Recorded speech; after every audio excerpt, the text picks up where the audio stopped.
Hello, welcome to today's tutorial.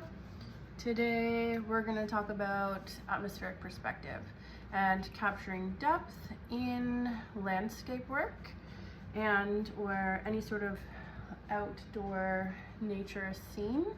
And actually the principles apply for an indoor scene, but it's easier to see and understand when we apply them to landscape painting or drawing predominantly. So atmospheric perspective is the illusion of depth in the atmosphere. So moving from a foreground to a middle ground to a background in a nature-based scene.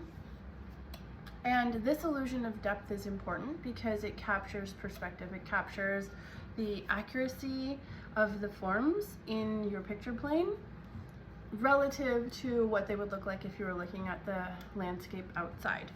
So as a general rule of thumb, when you're doing this kind of work, let's just say you're making a landscape, and this might be review for some folks, but it's an important concept to sort of master. And so when we're drawing a landscape, we want to think about three different picture planes. We have the background, we have the middle, and we have the foregrounds.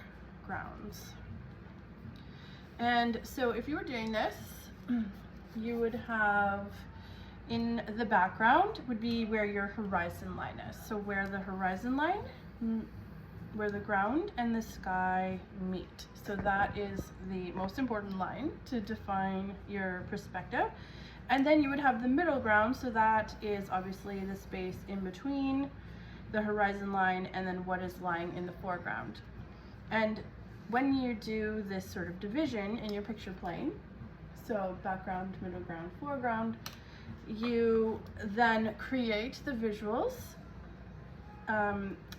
with relative size to their placement. So anything in the foreground is going to look larger as it's closer to the viewer.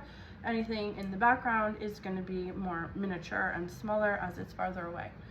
And that is atmospheric perspective in a nutshell. So for example, if I draw these little mountains, well, mountains are not little, but if I was to draw them back here in the background, they would look relatively small in comparison to, say, a bush or even a silhouetted tree that I would put here in the foreground.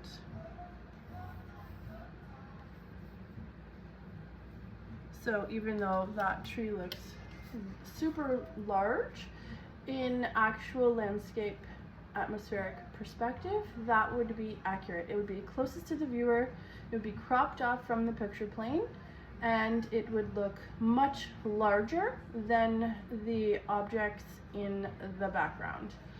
And so say for example, the middle ground here is a pond. So I might have a little hill here. Maybe my land goes like this, and then this becomes a little pond where you could put little creatures, let's say, swimming in the water.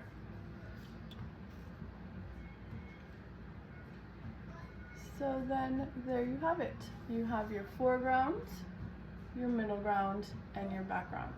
And this gives you the illusion of depth in the picture plane and is more lifelike and realistic to what we would see in a landscape outside.